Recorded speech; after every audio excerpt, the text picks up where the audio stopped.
Estimados estudiantes, bienvenidos una vez más a una clase del módulo de herramientas de lógica computacional. En esta ocasión el tema será preliminares al cálculo proposicional. ¿Cuál es la idea? Repasemos un poquito lo que vimos las clases anteriores. En la primera clase definimos una serie de conectivos lógicos. Entendimos cómo funcionaban, entendimos su interpretación en idioma español y aprendimos a elaborar tablas de verdad. En la segunda unidad nosotros practicamos, digamos que aprendimos qué significa que una expresión booleana sea válida, qué significaba que un argumento fuera válido y practicamos, vimos reglas y vimos una estrategia llamada el método de forzamiento a fin de establecer si una expresión booleana, si un argumento era válido o no. Pues bien, ¿qué pasaría si nosotros con una expresión booleana cualquiera quisiéramos establecer si es válida o no usando los métodos que hemos visto antes? Pues bien, el forzamiento, tal como lo vimos, solo aplica para implicaciones. Y las tablas de verdad vimos que había un problema, y el problema era el excesivo número de filas en una tabla de verdad. Imagínense una expresión booleana con 6 letras proposicionales. Necesitaríamos hacer 2 a la 6, o sea, 64 filas, y llenar todas esas filas para saber si la expresión es válida o no. A nivel computacional eso es poco práctico, y por eso a nivel moderno se han inventado métodos para establecer de manera mecánica la validez de una expresión booleana. Esos métodos usan algo que llamaremos un sistema deductivo. Nosotros vamos a ver un sistema deductivo en este curso y en esta semana vamos a introducir varios de esos conceptos. ¿Qué es un sistema deductivo? ¿Qué significa la sustitución? ¿Qué significa el cálculo ecuacional? Pues bien, esos serán los temas que veamos. Veamos la diapositiva. Un momento. Este es el objetivo de esta semana: comprender la noción de sistema deductivo y ver cómo se harían demostraciones en las futuras semanas de este curso a partir de ese sistema deductivo. Primer paso es comprender la sustitución textual y el significado de la regla de Leibniz. Esos temas nosotros los vimos en la cartilla. Pongamos un ejemplo de calentamiento. Realicemos la siguiente sustitución. Aquí asumimos que ustedes han leído los temas de la cartilla y han aprendido un poco sobre qué significa la sustitución textual. Aparece una expresión entre paréntesis x más y entre paréntesis, entre corchetes cuadrados, aparece la indicación de qué sustitución vamos a realizar.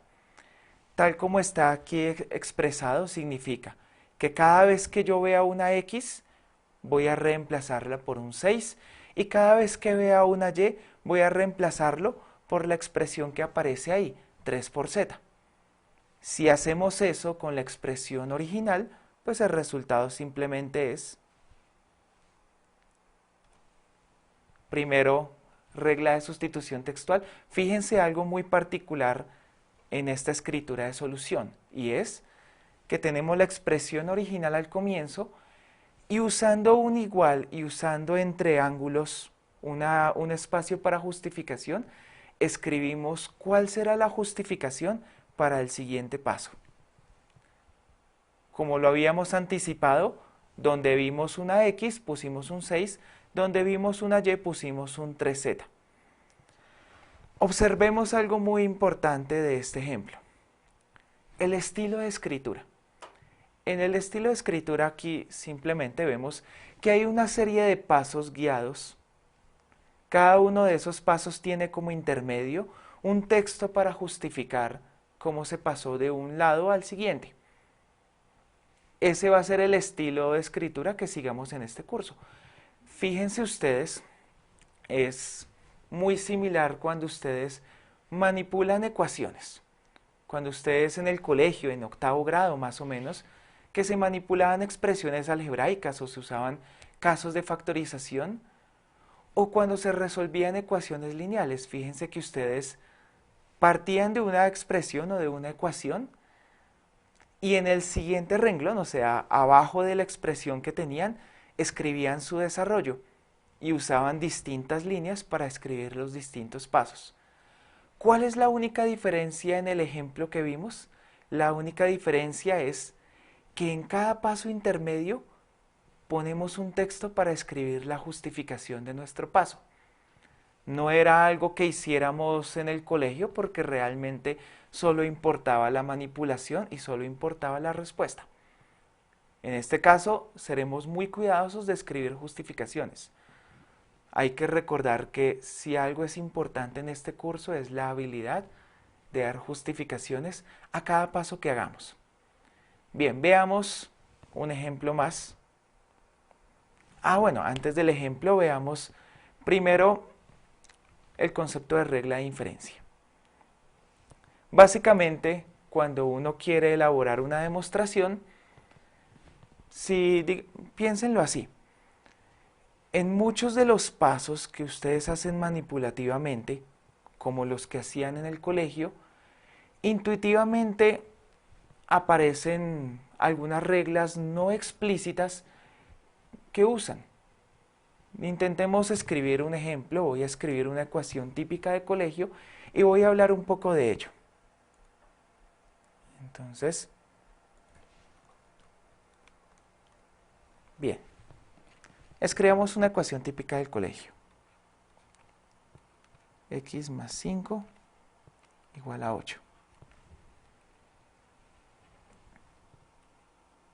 8 más, perdón, tengamos cuidado con esta escritura. 8. Pues bien, si queremos resolver esta ecuación, o pongamos algo un poquito más complicado. 8 más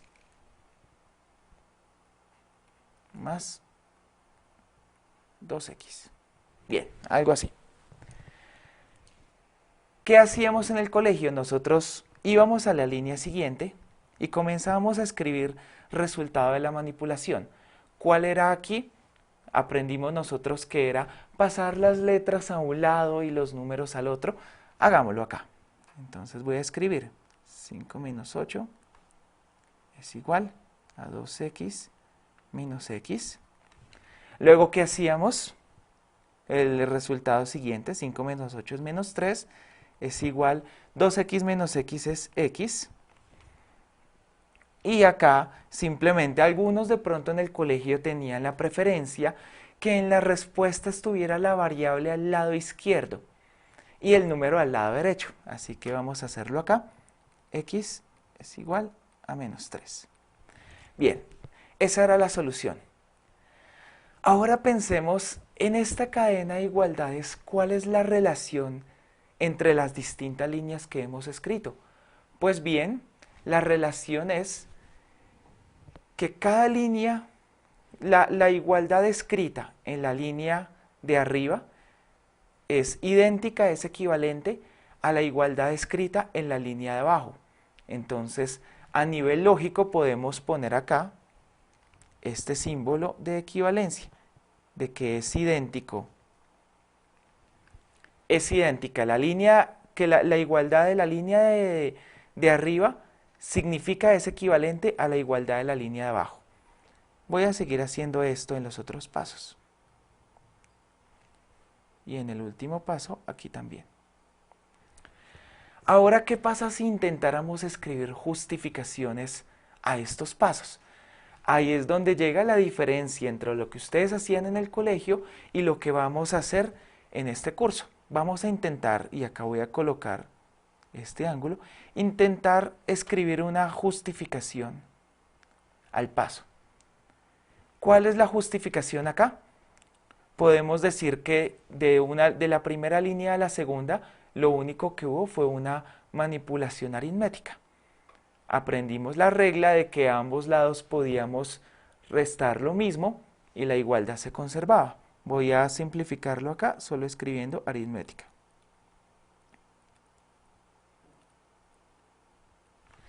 Y fíjense que lo mismo pasa al otro lado.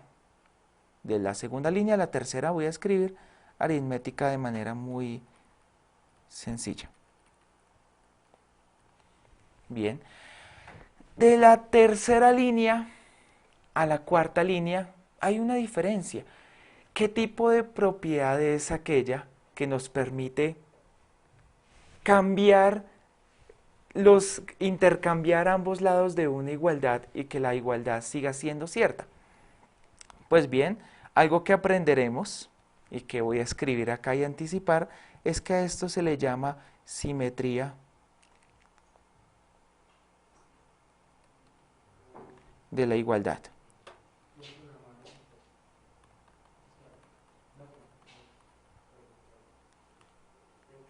Bien, ahora pensemos qué hemos hecho. Partimos de un hecho cierto, voy a marcar como la hipótesis, aquí está. Y a partir de esta hipótesis concluimos algo al final, voy a señalar acá la conclusión.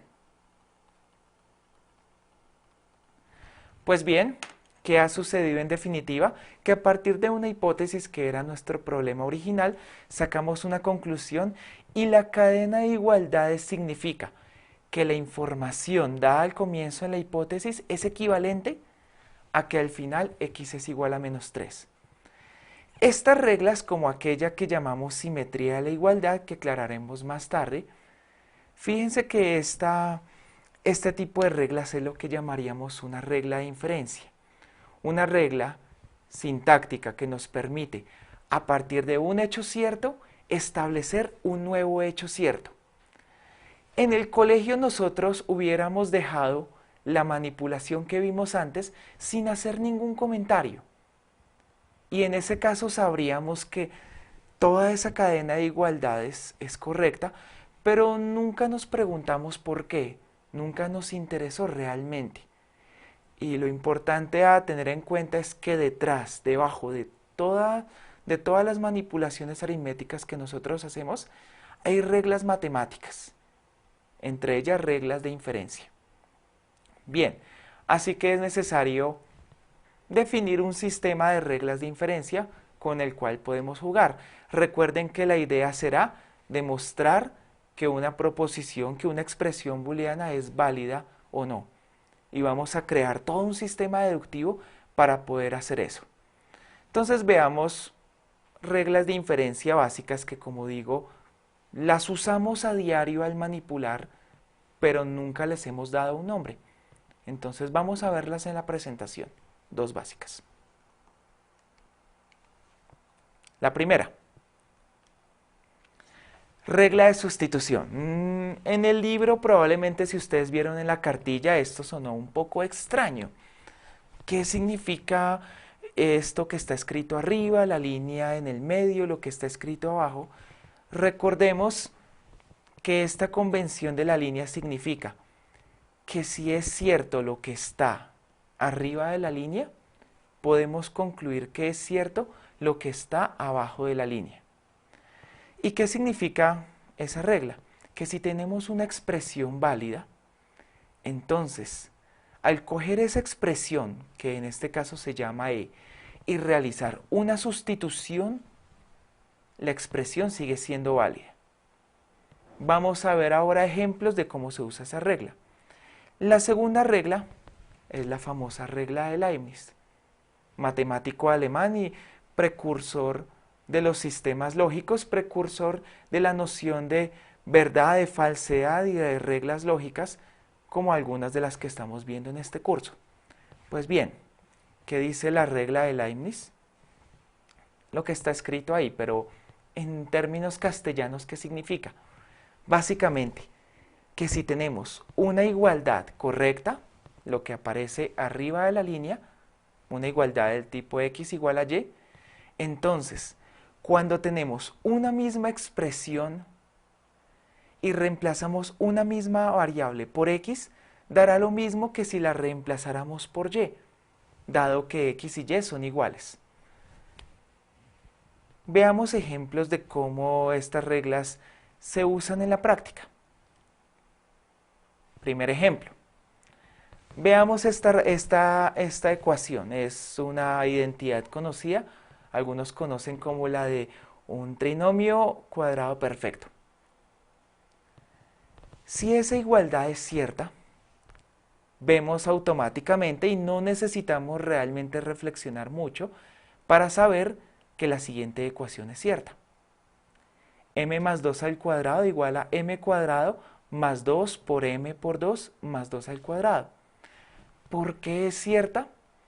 Esencialmente porque lo único que hicimos fue coger la x y reemplazarla por m, coger la y y reemplazarla por 2 en la identidad anterior. Fíjense, si nos devolvemos un poquito, fíjense que eso es lo que aparece como la regla de inferencia 1. Si tengo una expresión válida, al hacer una sustitución, la nueva expresión seguirá siendo válida, como pasó aquí. Entonces fue el resultado de coger la expresión original y aplicarle la sustitución, donde x se reemplazaba por m y y se reemplazaba por 2. Aquí de nuevo, en caso de cualquier inquietud sobre ese dos puntos y ese igual de la notación de sustitución, es de las definiciones básicas de la cartilla. Bien, ahora un ejemplo de cómo se usa la regla de Leibniz. Implícitamente la usamos. Veamos una tautología. Esa expresión P implica Q es equivalente a no P o Q. Es una tautología conocida y quiero dejar este ejercicio para ustedes, señor estudiante o señorita estudiante. Un ejercicio es verificar con tablas de verdad que esa tautología en efecto es cierta, que esa expresión es válida. Pues bien, asumiendo que ya la tenemos, no la hemos probado, asumiendo que ya la tenemos, veamos una tautología nueva que formamos a partir de esta. P implica Q, entre paréntesis, o R, es equivalente a no P o Q o R. ¿Por qué será cierta esa expresión de abajo? Básicamente porque lo único que hicimos fue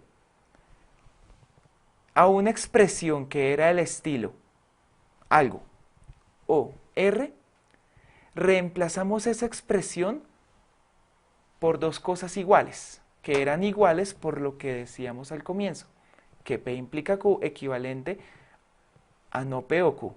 En definitiva, básicamente lo que hicimos fue que a ambos lados de la igualdad agregamos una misma cosa. Fíjense que ahí está usada la regla de Leibniz. En una misma expresión reemplazamos a ambos lados por dos cosas que eran iguales. El resultado es de nuevo una igualdad válida. Bien, ahora veamos, con esas reglas vamos a establecer un sistema deductivo. Y con ese sistema deductivo, repitiendo el propósito establecido al comienzo de esta clase, vamos a probar validez de expresiones booleanas. Hay dos cualidades que nos interesan del sistema deductivo que vamos a crear. La primera, bueno, las dos, la validez y la completitud. Aclaremos antes a qué nos referimos con validez y completitud. Validez. Cuando hablamos de validez, piensa en lo siguiente. Un sistema deductivo es un conjunto de reglas, incluyendo reglas de inferencia y verdades básicas que llamamos axiomas. Los axiomas son como, digámoslo así, como verdades que uno puede asumir sin necesidad de prueba. Dependiendo cuáles sean los axiomas, nosotros podemos establecer cierto tipo de verdades. Y reglas de inferencia son reglas que nos permiten, a partir de los axiomas que tenemos, construir nuevas verdades. Esas nuevas verdades las llamaremos teoremas.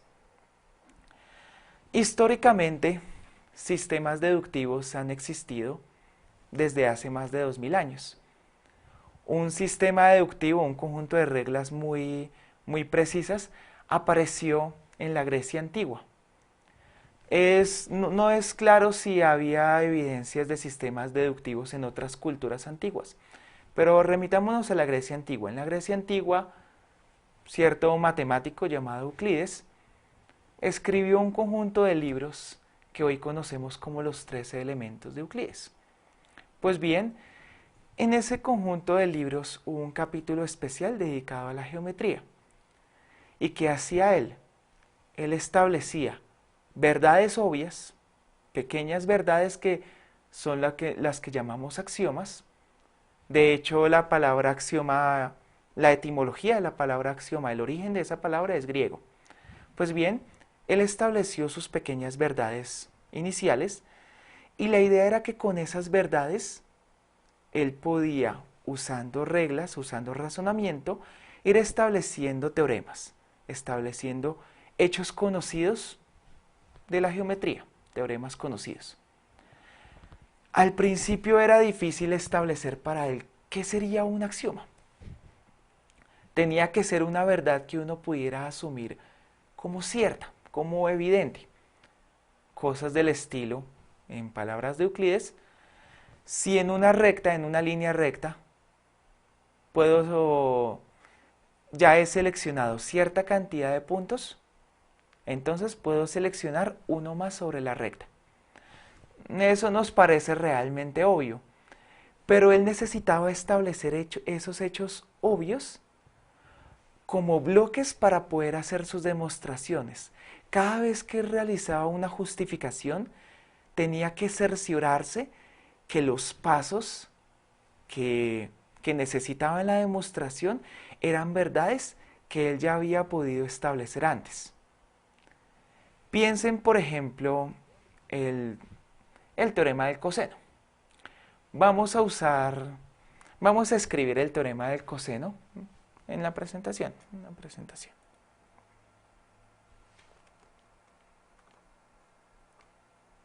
Escribamos cómo sería el teorema del coseno. Bien, el teorema del coseno lo conocemos de esta manera. Hagamos la escritura.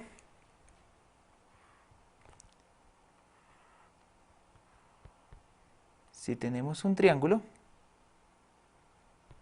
de lados A, B y C, cierto ángulo θ, tal como muestra la figura, qué pena si el dibujo no es muy preciso, mis habilidades de dibujo no son las mejores, pero escribamos la regla. A al cuadrado más b cuadrado menos 2ac coseno de θ. Eso es igual a c al cuadrado. Bien. Bueno, es importante mencionar que esta regla no se conocía en tiempos de Euclides, simplemente porque Euclides no manejaba esta notación de senos y cosenos. Eso fue algo que sucedió aproximadamente en el siglo XVI. Pues bien, si alguien quisiera demostrar este teorema, y de pronto intentamos recordar cómo se hacía en el colegio, o cómo tal vez nos lo enseñaron, uno lo que hacía era básicamente aplicar el teorema de Pitágoras dos veces.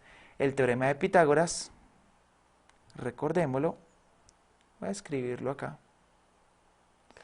en este triángulo, de nuevo, qué pena, esto no parece un triángulo, B y C, un triángulo rectángulo. En un triángulo rectángulo se cumple esto, a al cuadrado más b al cuadrado es igual a c al cuadrado. Ese es el conocido teorema de Pitágoras.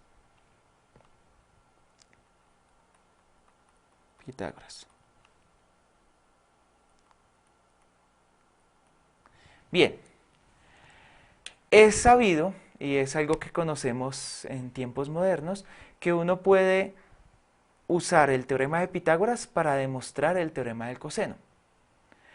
Pero entonces volvamos y preguntémonos, si supuestamente para demostrar el teorema de coseno usamos el teorema de Pitágoras, Entonces, ¿eso constituiría una demostración?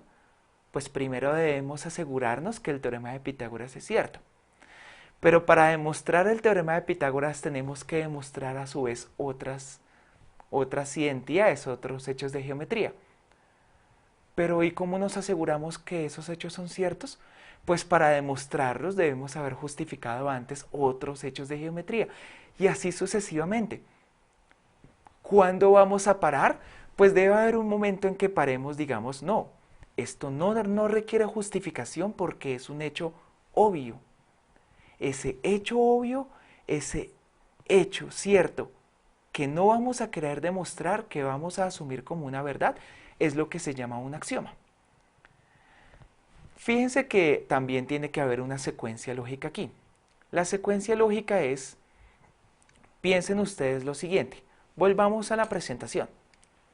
Y es, ¿qué pasaría si yo intento hacer esta especie de prueba del teorema de Pitágoras? Voy a escribir una demostración acá ficticia, demostración del teorema de Pitágoras. Pues bien, voy a escribirla por teorema del coseno.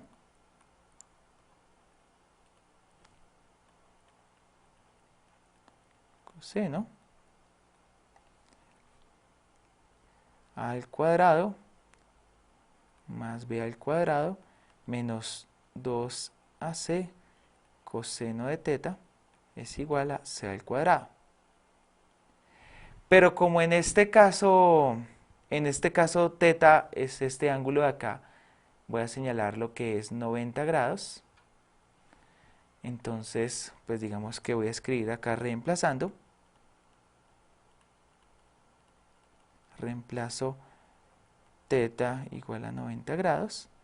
Entonces queda a al cuadrado más b cuadrado menos 2ac por coseno de 90 grados igual a c cuadrado. Y voy a decir acá, pero coseno de 90 grados es igual a 0. Luego, a cuadrado más b cuadrado es igual a c al cuadrado. Preguntémonos, ¿es esa una demostración correcta?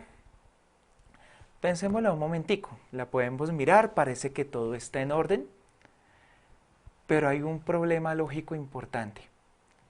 ¿Cuál es el problema lógico importante?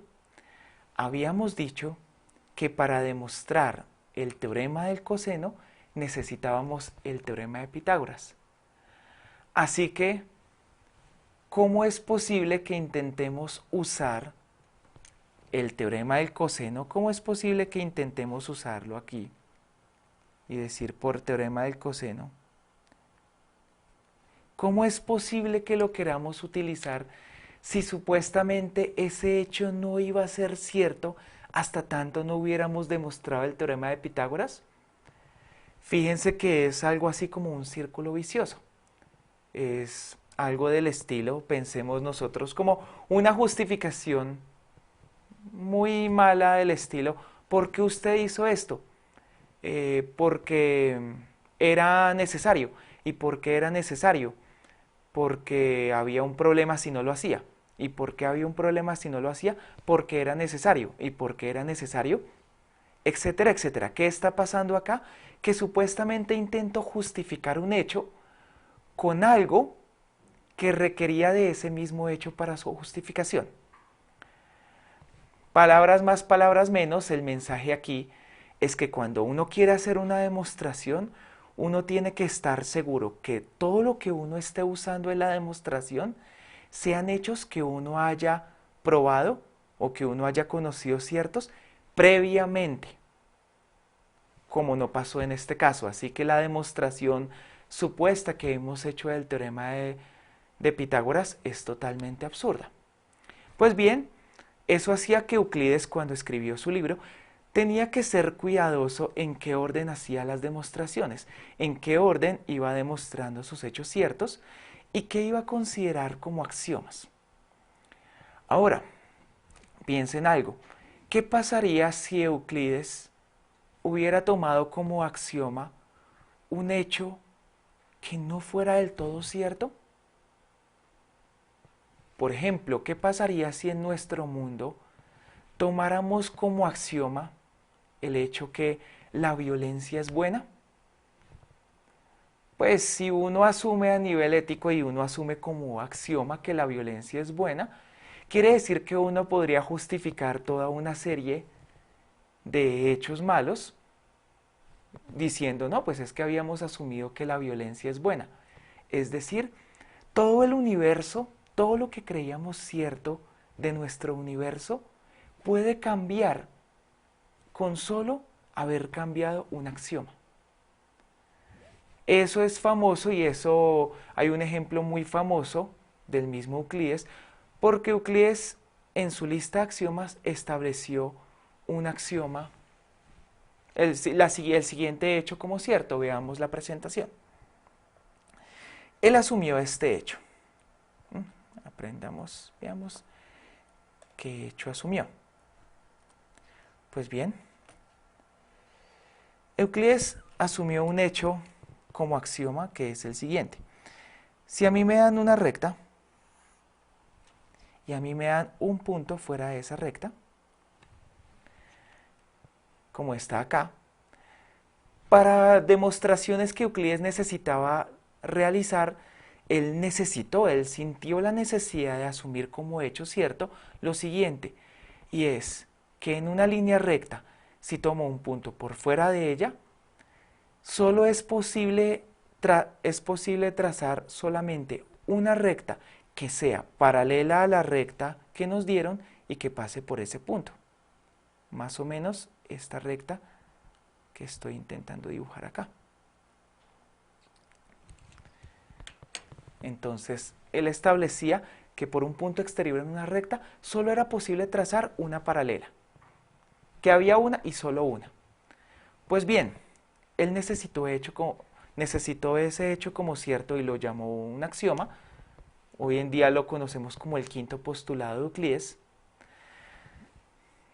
Pues bien, en el siglo XIX hubo matemáticos que comenzaron a cuestionar ese axioma y decir, ¿qué pasaría si imaginamos un universo donde ese axioma no es cierto? Claro, si uno mira el dibujo, uno pensaría, claro, ese axioma tiene sentido, ¿por qué no lo vamos a asumir como cierto? Pues algunos matemáticos, Gauss, Lobachevsky, pensaron, ¿cómo sería un universo donde ese axioma no fuera cierto? ¿Llegaríamos a un absurdo? O sea, ¿estamos obligados a asumir ese axioma como cierto? ¿O qué tipo de verdades deduciríamos de ese universo? Pues bien, resulta que ellos lograron verificar que sí era posible imaginar un mundo, un universo, donde esa regla no fuera cierta. Y uno pensaría, bueno, pero ese es un universo que tiene sentido a nivel práctico. Pues bien, digamos lo siguiente. La teoría de la relatividad de Albert Einstein tuvo éxito porque Einstein se basó en un universo donde el quinto postulado de Euclides no tenía sentido. Es decir, aparentemente asumir que el quinto postulado de Euclides no era cierto permitió construir un universo que se asemejaba más al universo real que conocemos. Parecerá algo extraño y es interesante toda esa historia de las matemáticas, pero aquí el asunto es que hay que tener cuidado cuando uno elabora una lista de axiomas y una lista de reglas de inferencia. Están las palabras claves que aparecían en la presentación anterior. Validez. ¿Qué significa eso? Que si tenemos nuestra lista de axiomas, los hechos que nosotros queramos que sean válidos, pueden verificarse como válidos a partir de los axiomas que tenemos. Bueno, en realidad, redactémoslo mejor, en realidad me he equivocado al decirlo. Básicamente, cuando uno habla de validez de un sistema lógico, está queriendo decir, digámoslo despacio, que todos los hechos que nosotros deduzcamos a partir de los axiomas son hechos que podemos considerar válidos. Por ejemplo, en nuestro sistema deductivo de cálculo proposicional, nosotros querríamos que si partimos de unos axiomas básicos de expresiones booleanas válidas, todas las expresiones booleanas que logramos deducir a partir de esos axiomas serán expresiones booleanas válidas que podamos verificar con tabla de verdad. A eso llamaríamos validez, es decir, las cosas que deduzcamos con el sistema son cosas válidas. Esta es la completitud. ¿Qué significa la completitud? Significa que todos los hechos válidos que conocemos, que queremos, que conocemos, que sabemos dentro de nuestro universo, todos esos hechos válidos se pueden justificar mecánicamente a partir de nuestros axiomas. Eso, ¿qué querría decir? Escribamos en la presentación. Querría decir que si, por ejemplo, establecemos un conjunto de axiomas, borremos este tablero. Si, por ejemplo, recordemos una regla que escribimos antes, por ejemplo, P implica Q, equivalente a no P o Q, dijimos que esta era una tautología, es decir, un hecho válido. Recordemos que por reglas de precedencia la interpretación correcta de esta equivalencia es tal como la estoy escribiendo acá. Solo que precisamente las reglas de precedencia vistas en el primer capítulo de la cartilla nos hablan de cómo eliminar paréntesis. Y de modo que uno pueda entender de todos modos la expresión sin ambigüedad. Pues bien, tenemos esa tautología. Que nuestro sistema deductivo sea completo implicaría que a partir de unas reglas básicas nosotros podríamos justificar mecánicamente que esa expresión que escribimos es una expresión válida. Eso es lo que significaría la completitud. La validez, volviendo al tablero, la validez significaría que, por ejemplo, si yo escribo una cosa como esta,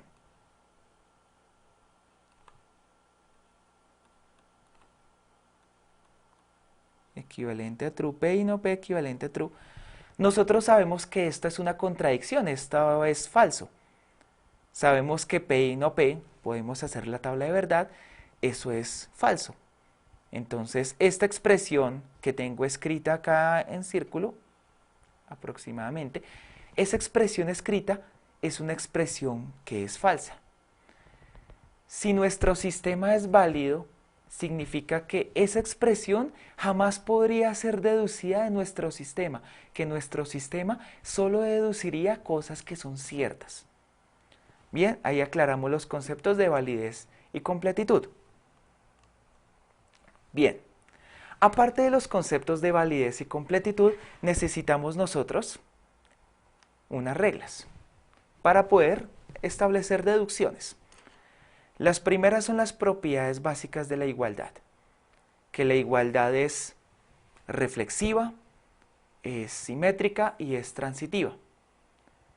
Esas son propiedades que de pronto se han visto en el colegio, que están indicadas en la cartilla y son sencillas de ver. Entonces no voy a entrar en detalles sobre ellas. Aparte de las propiedades de la igualdad, necesitamos las reglas de inferencia para la sustitución, las dos que vimos hace unos minutos, entre ellas la regla de Leibniz, y necesitamos axiomas básicos. ¿De dónde vamos a partir para empezar a deducir cosas? Veamos un ejemplo de una demostración. ¿Cómo serán las demostraciones en nuestro sistema deductivo, las demostraciones de cálculo proposicional en este curso? Veamos este ejemplo. Tenemos una expresión y nosotros manipulativamente Partiendo de la expresión booleana que aparece arriba, vamos a llegar a una expresión booleana equivalente. Y por eso el signo de igualdad. Fíjense que es muy parecido al ejemplo que hicimos de la ecuación, el que resolvimos en el tablero. En triángulos, nuestro comentario, la justificación de un paso al otro. Pues bien, ahí aparece teorema, P implica Q es equivalente a no P o Q. Pero ahora, ¿cómo usamos ese teorema para pasar de la primera línea a la segunda línea? Si ustedes se fijan, lo que se hizo fue, en la última parte de la expresión se reemplazó P implica R por no P o R. Pero ustedes dirán, pero ojo, la regla no era con P implica Q. No, lo que pasó es que esa regla, ese teorema, esa regla que establecimos, si la suponemos como válida, de acuerdo a la primera regla de sustitución que vimos, podemos, en lugar de Q, sustituir Q por R y por eso nos queda el paso de la primera expresión a la segunda. Es decir, cogimos la regla básica general y realizamos una sustitución. Tal vez el estudiante podría ser un poco más detallista para evitar confusión y aclarar que se usó ese teorema y que se hizo tal sustitución, que para pasar de una línea a otra, P hizo el papel de tal expresión y Q hizo el papel de tal expresión. Repetimos el mismo paso, entonces usamos un teorema. Un teorema para nosotros es una verdad que deducimos a partir de una serie de axiomas u otros teoremas, usando además reglas de inferencia. Si asumimos de nuevo este teorema como cierto, pues podemos hacer pasar de la segunda línea a la tercera. ¿Cómo hicimos? Fíjense aquí. ¿Quién hizo el papel de P en ese teorema? El que hizo el papel de P fue la letra Q. Fíjense que aparecía en la segunda línea una implicación larga. Q implica una expresión larga y la reducimos usando la regla. Entonces, el que hacía el papel de P es este Q y el que hacía el papel de Q en el teorema es toda esta expresión entre paréntesis llamada no P o R. Es decir, usamos la primera regla de inferencia de tener un teorema y realizar una sustitución. Ahora usamos un axioma. Vamos a aclarar cómo distinguir cuáles son los axiomas, los teoremas, y ese axioma tiene un nombre, asociatividad de el conectivo lógico O.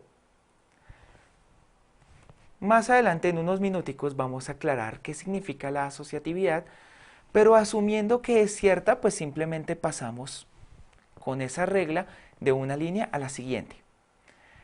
¿Qué concluimos en definitiva?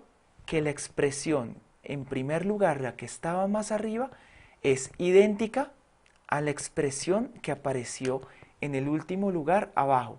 Es decir, hemos demostrado una equivalencia entre dos expresiones booleanas. Es decir, hemos probado que una equivalencia es válida. Y en general querríamos que nuestro sistema demostrara equivalencia entre expresiones o que demostrara que una expresión dada es válida. ¿Qué sucedió en el último paso? Pues en el último paso mencionamos un nombre de una regla, pero necesitaríamos entender los nombres de esas reglas. Entonces recordemos, hablemos algo de los nombres de las propiedades. Asociatividad de un operador. ¿Qué significa que un operador sea asociativo? Esa igualdad que aparece en la presentación. Bueno, no la voy a decir, simplemente para dar un ejemplo de asociatividad, voy a escribir en el tablero un ejemplo típico. Con eso es claro qué significa la asociatividad. Escribámoslo en el tablero. Borremos primero este pedazo. Escribamos un ejemplo típico. 4 más 3 más 5. ¿Cuánto da eso? Da 12. Pero si ustedes se fijan, ese 12, fíjense que se hubiera podido obtener también haciendo esto. Esto 4 más 3 más 5 es igual, escribamos a 4 más 8 igual a 12. Pero eso es lo mismo que si nosotros hubiéramos hecho esta operación. 4 más 3 más 5. Esto da 7 más 5, también igual a 12. Que teniendo una expresión del estilo 4 más 3 más 5, una expresión de este estilo, sabemos que como la suma es un operador binario, es un operador que coge dos números y como resultado da otro número que es la suma. Siendo la suma un operador binario, cuando tenemos una expresión como la escrita aquí abajo, perdón que lo marcamos mal, esa expresión tenemos dos formas de asociarlo. Podemos asociar el primero y el segundo y eso sumarlo con el tercero, o asociar el segundo y el tercero y eso sumarlo con el primero. ¿Qué propiedad hace que sin importar la forma como se asocie, el resultado sea el mismo? Pues esa propiedad es la asociatividad de la suma. Así que, volviendo al tablero, ¿qué significaría, por ejemplo, la asociatividad de la disyunción? Escribamos. La asociatividad de la disyunción de lo significaría que si nosotros queremos escribir, tenemos una expresión como esta. Con el O hay dos formas de asociarlo porque es una operación binaria. Pudo ser esta o pudo ser, vamos a escribirla acá, o pudo ser esta.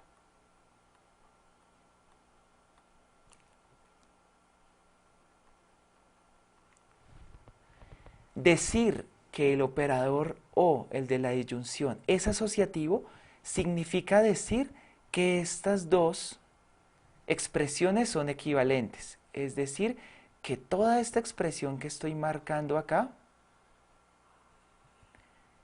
es una tautología. Entonces, si esto es asociatividad de la disyunción, significaría que toda esta expresión es una tautología. Y la justificación sería la asociatividad de la disyunción.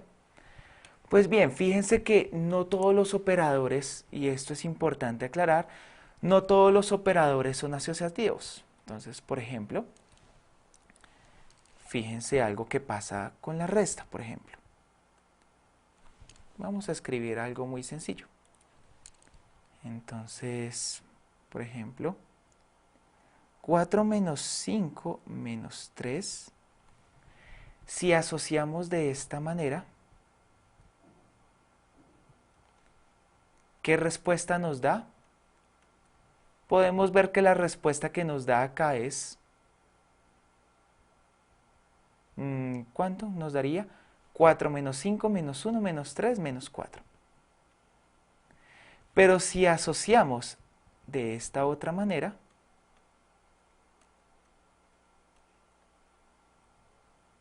¿cuál es el resultado que nos da? 5 menos 3 es igual a 2, o sea que esto es lo mismo que 4 menos 2, 2. No son idénticos. ¿Qué significa eso? Que no hay asociatividad del operador resta. Entonces, resta no es asociativa.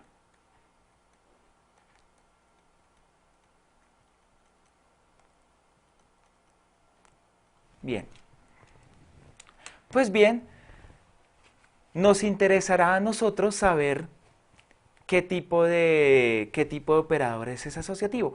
Y sabiendo nosotros qué significa la asociatividad, cuando nos pregunten cómo se escribe la regla de asociatividad de la conjunción del i, nosotros ya sabríamos qué significa.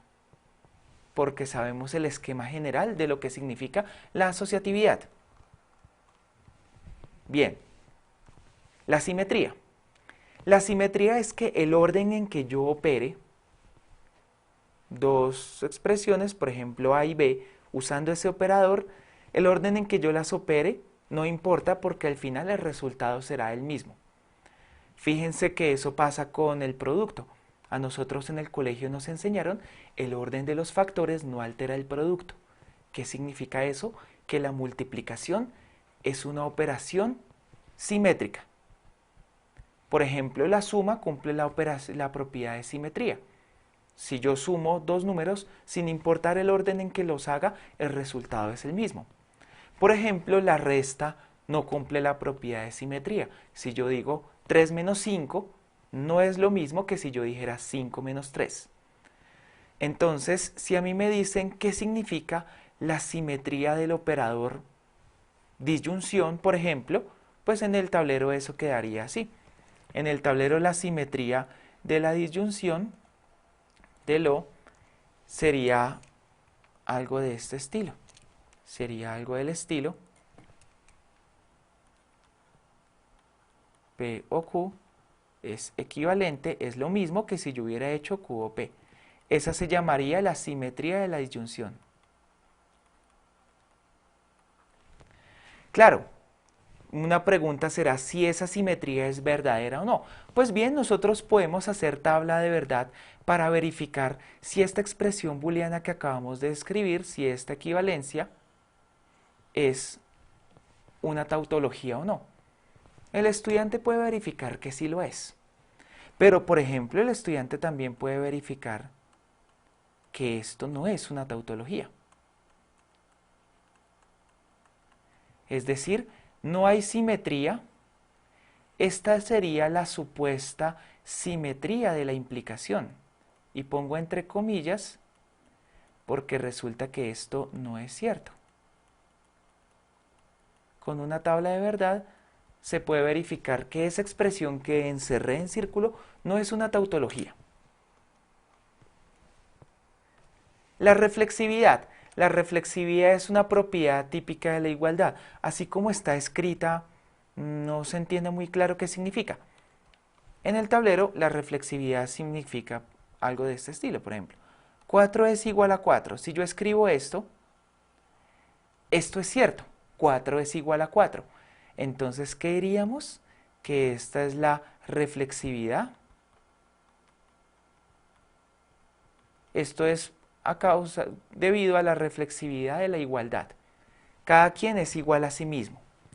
Por ejemplo, la equivalencia, si yo te escribo esto, P equivalente a P, esto es una tautología. Significa que se cumple la reflexividad de la equivalencia. Pero si yo intentara cuál sería la reflexividad de la reflexividad de la implicación significaría que esto es tautología, pero resulta que esto no es cierto.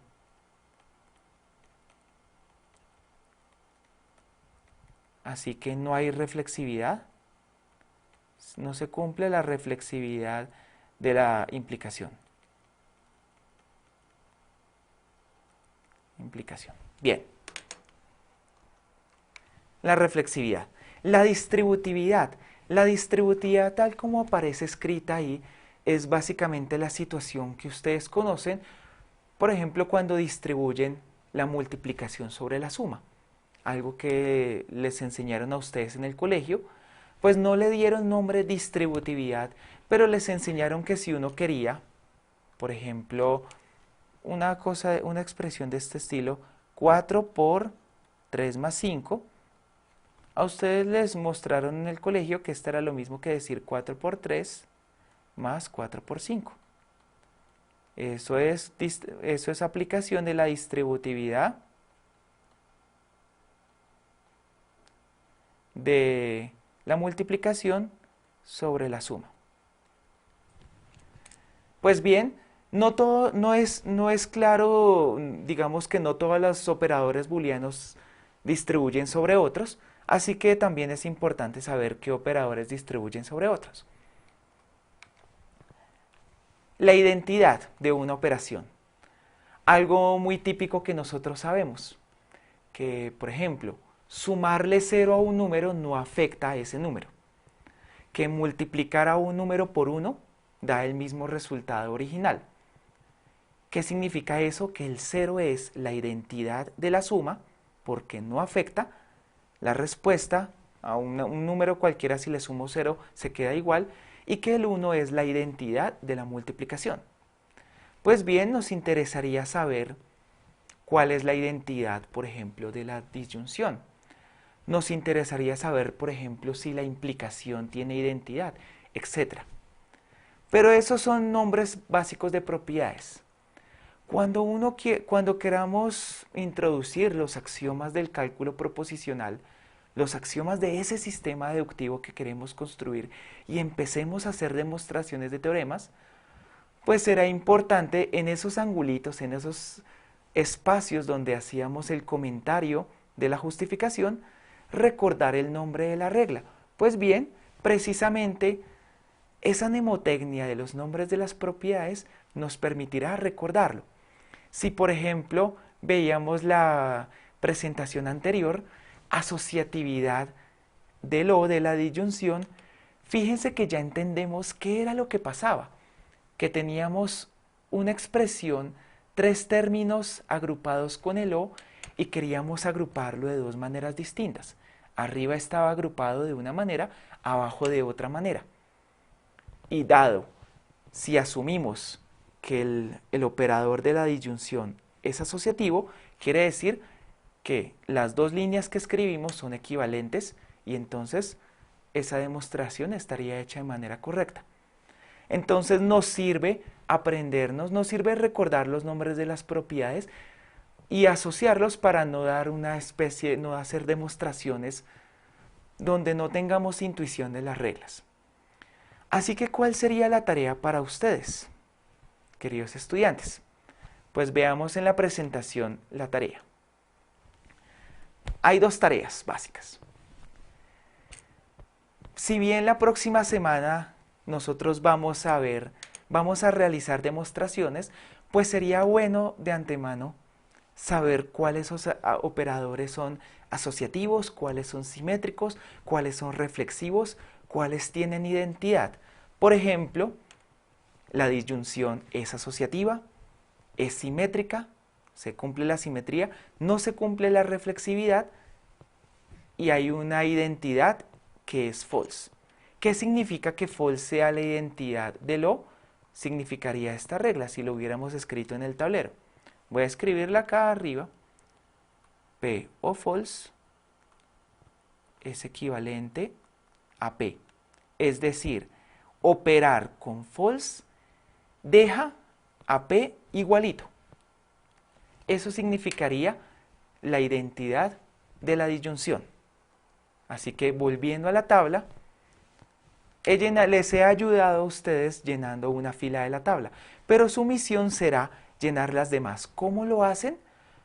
Por ahora nuestra única técnica es la tabla de verdad, elaborar la tabla de verdad para ver si se cumple la tautología o no. Por ejemplo, la simetría de la disyunción es lo que marcamos nosotros aquí. Entonces hacemos la tabla de verdad de esa expresión booleana gigantesca y vemos que la equivalencia es cierta. O hacemos la tabla de verdad de la expresión que estoy encerrando acá y vemos que esa expresión no es tautología, así que colocaríamos aquí que la implicación no se cumple la simetría, por ejemplo. Entonces, un ejercicio muy bueno para que ustedes se anticipen al tema de la próxima semana es llenar esa tabla. La siguiente tarea, aparte de esta, fíjense que algo que se menciona en la cartilla es que hay 16 operadores booleanos. Acá solo mencionamos 5. Creemos que con recordar propiedades de esos 5 es suficiente para los cálculos prácticos. La segunda tarea es la tabla de distributividades. Saber si un operador distribuye sobre otro. Por ejemplo, ahí hay marcado un sí entre el lado izquierdo aparece la disyunción, el lado derecho la conjunción, y en la tabla aparece que sí. ¿Qué estoy queriendo decir con eso? lo que yo querría decir en el tablero es, voy a escribirlo, es lo último que escribamos. Querría decir, vamos a escribirlo acá. Querría decir que si yo tengo P, O, Q y R, eso es equivalente a P o Q entre paréntesis y P o R. Que esta expresión que he escrito acá sea cierta, significa que el operador disyunción, el O, distribuye sobre el I. Entonces, cuando ustedes hagan una tabla de verdad, se darán cuenta que esa expresión es válida y por eso yo coloqué en la tabla que sí se cumplía, y así pueden hacer con los otros operadores. Resolviendo esos ejercicios podrán comprender y repasar los conceptos de asociatividad, simetría, reflexividad, distributividad, etcétera, etcétera. Y podemos anticiparnos a cuáles serían nuestros axiomas y nuestros primeros teoremas básicos de cálculo proposicional, tema de la próxima semana. Espero que se hayan divertido el día de hoy. Fue una clase relativamente sencilla, pero en la que introdujimos conceptos que serán muy importantes en el resto de este módulo. Muchas gracias y éxitos.